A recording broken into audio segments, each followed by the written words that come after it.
بسم الله الرحمن الرحيم الحمد لله رب العالمين والصلاة والسلام على سيدنا محمد وأهل بيته الطيبين الطاهرين. May the peace and the blessings of the Lord be with you and surrounding you, my friends.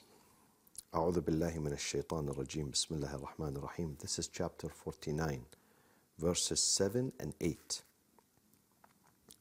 واعلموا أن فيكم رسول الله لو يطيعكم في كثير من الأمر لعنتم. What happened?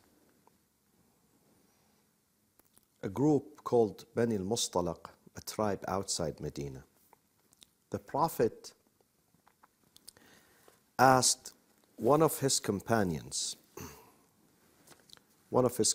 by the name of Al-Walid ibn Uqba, to go and collect the alms from them. So he went there, and they are practicing Muslims. But when they gathered around him and there was some commotion, he thought that he's going to be killed. So he went back to the Prophet and he reports something which is not true. He said to the Prophet that they declined to pay me and they were about to murder me. The Prophet prepared his army to go after them, but Jibreel came in the right time, saying to the Prophet, when someone unreliable, iniquitous, fasiq, brings some tidings, you have to verify. You have to discern and verify and see whether this news is true or false.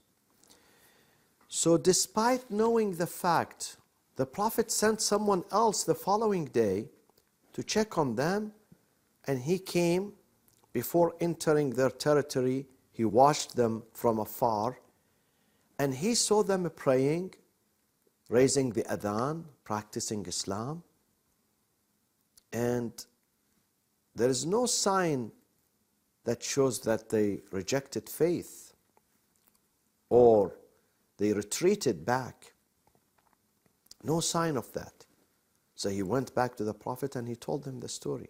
O Prophet, O Messenger of God, this community, they are practicing Muslims. Nothing wrong with them.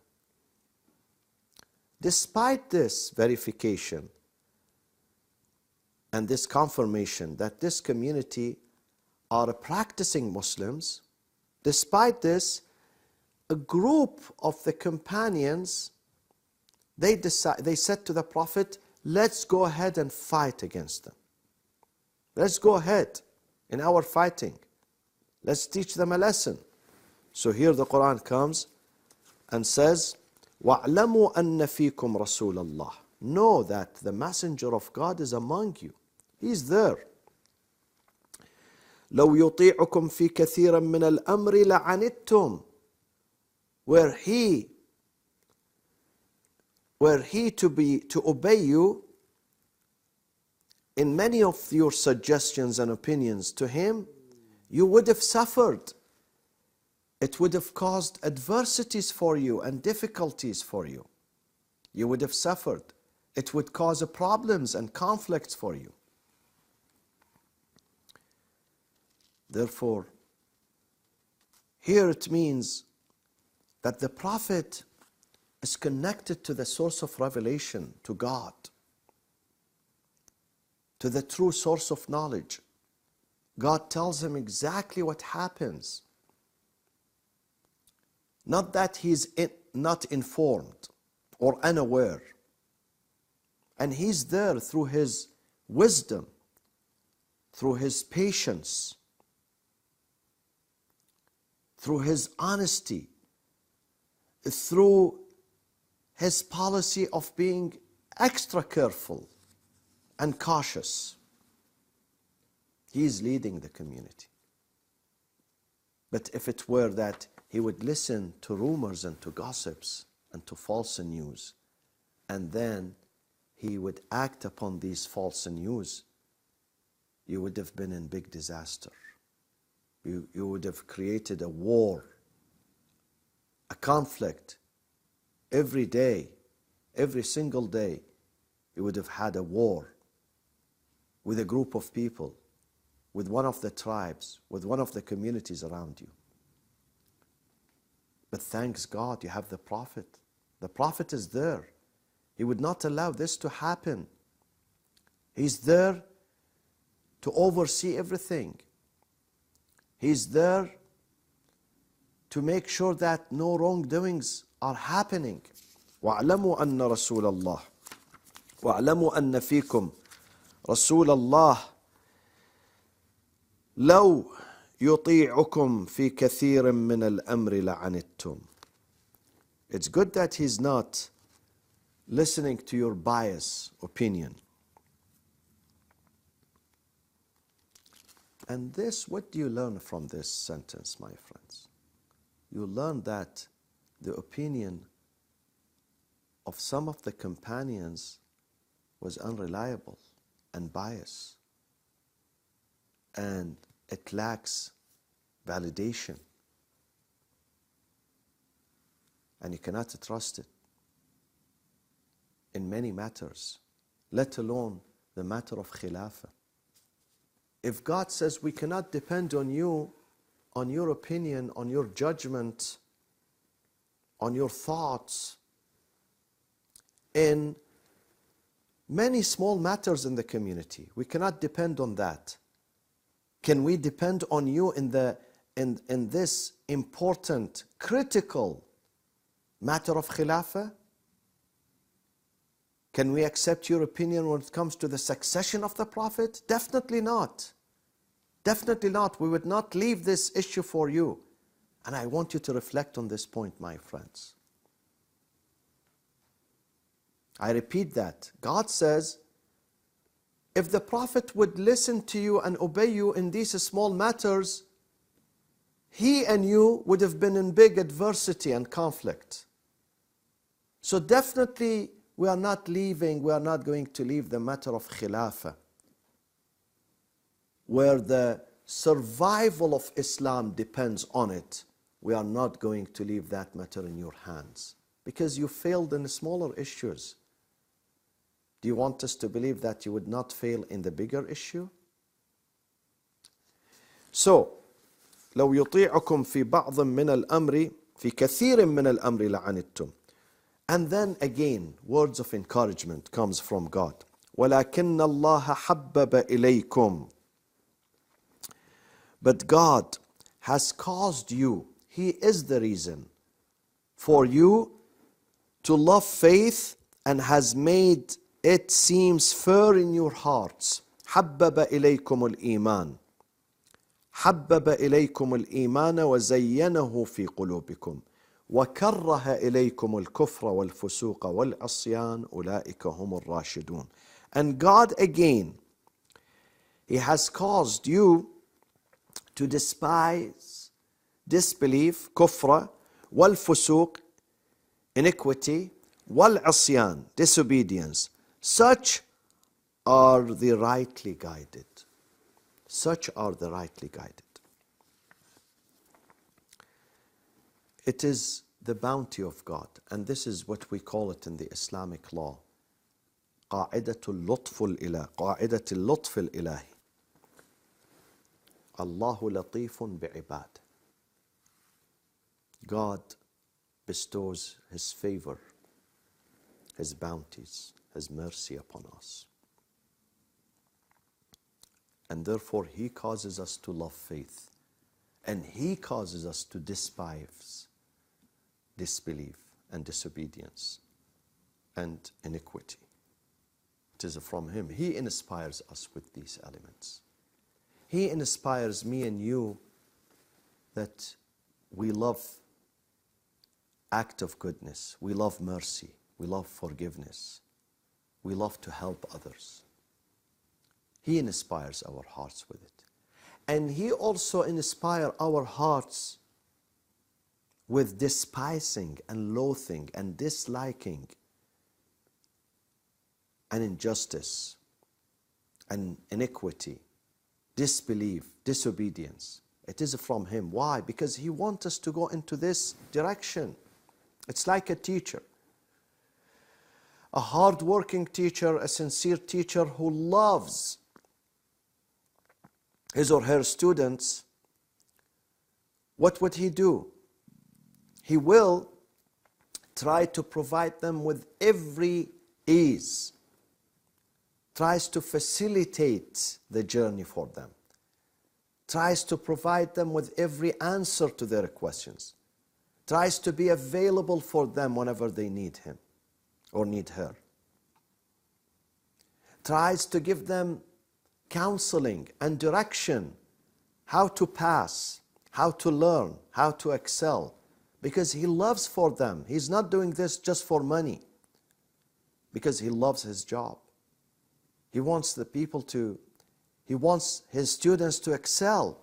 So he will provide them with every means of success.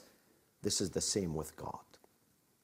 God, because he wants us to believe in him, he wants us to get close to him, he wants us to succeed, so he will do everything in his capacity to provide us with means of salvation, means for guidance. And one of these means is called Qa'idatul Lutf al-Ilahi. That he will facilitate the journey for us. He will make it easy for us. He will cause us to love faith in our hearts. He will inspire our hearts to love him and love religion and love the Quran and love the Prophet.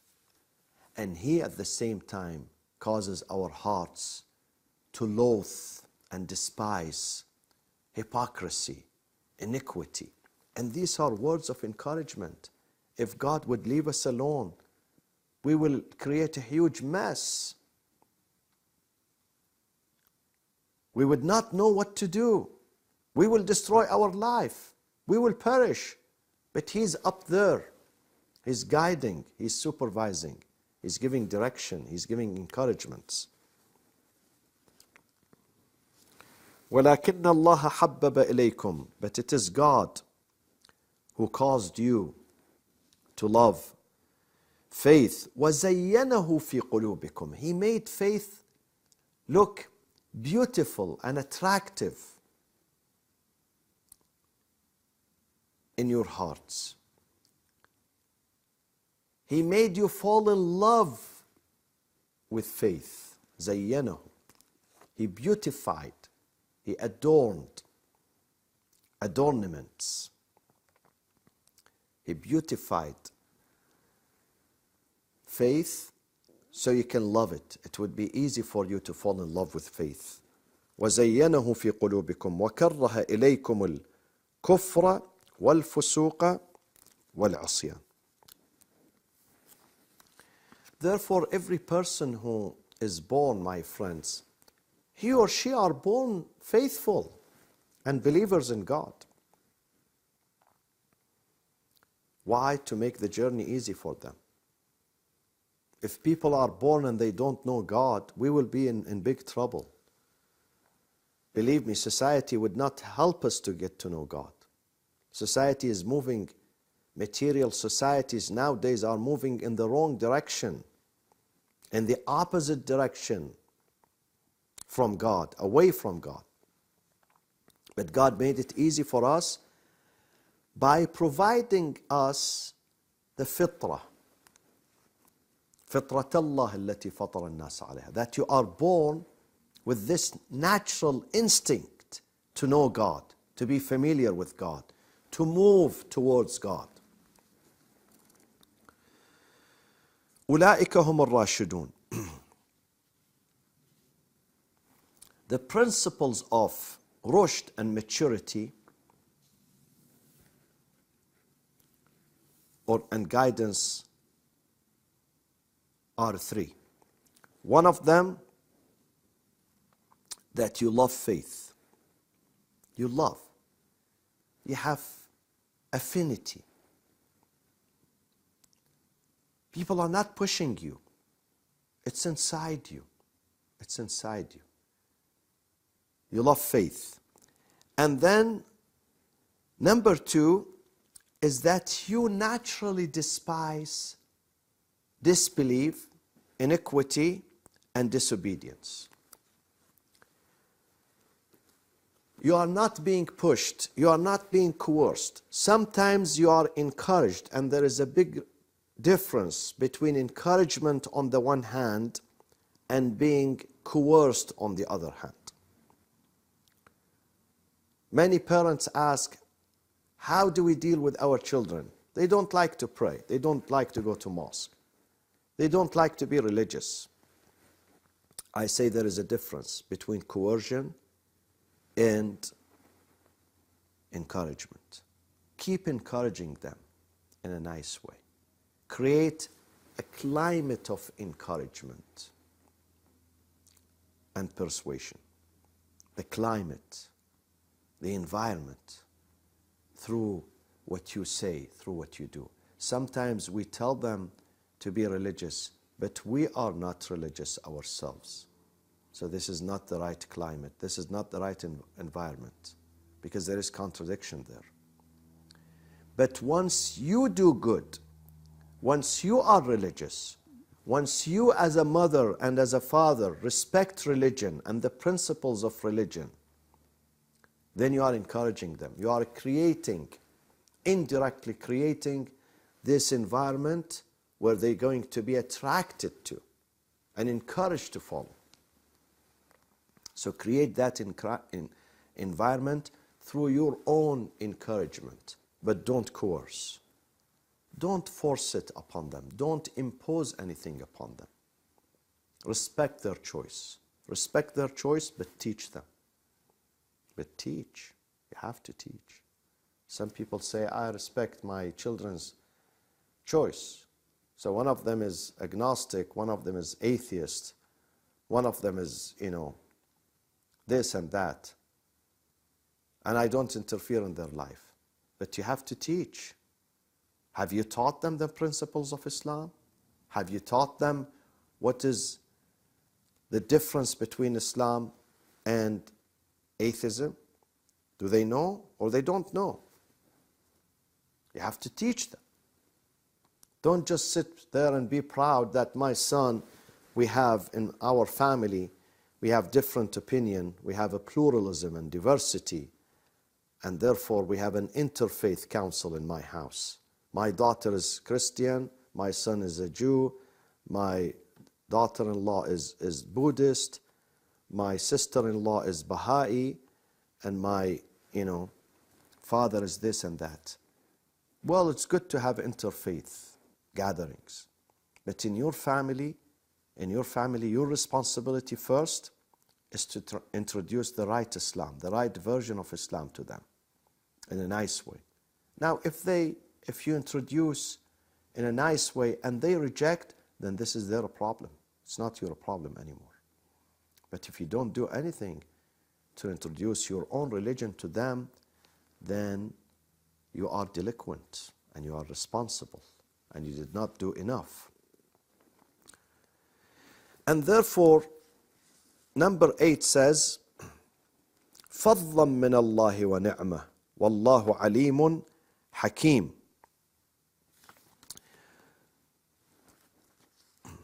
فَضْلًا مِّنَ اللَّهِ وَنِعْمَةً وَاللَّهُ عَلِيمٌ حَكِيمٌ. As a bounty from God and a blessing, and God is knowing and wise. What does that mean? It means when God caused you to love faith on the one hand and to despise disbelief, iniquity, and disobedience on the other hand, this was a blessing and bounty from Him because He wants you to be guided. Therefore, He facilitates the journey for you. Because He wants you to go into the right direction. So this is bounty from Him.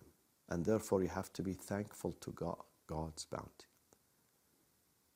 A parable of that in our family is that a father who wants his son to go to the best school. So he would provide him with many opportunities to facilitate this journey. He will allow him to study. He would not overburden him. He will take him to the best school. Sometimes he would drive his son or his daughter to the school, back and forth. Okay? He will go, take him. In the afternoon, he will collect him or picks him up. And then he will give him money. He does everything possible so his son, his daughter are healthy, happy. They have their own privacy. They can study. Nobody is disturbing them. And he keeps encouraging them. So this is how he provides them with this safe environment.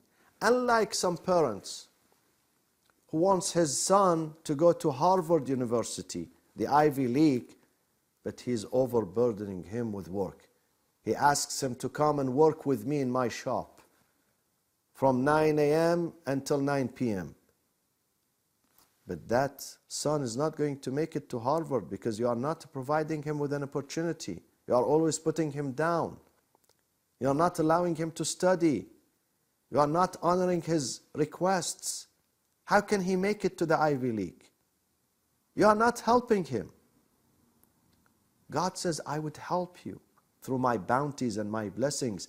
I will help you to be committed to religion and to me. I will help you to be closer to me. I will even sometimes give concessions to draw you closer to me. I will show you my love and my attention and my care so you can get to me. This is His bounties and His blessings. And we will continue with you on this beautiful chapter of 49, Al Hujurat. Assalamu alaikum wa rahmatullahi wa barakatuh.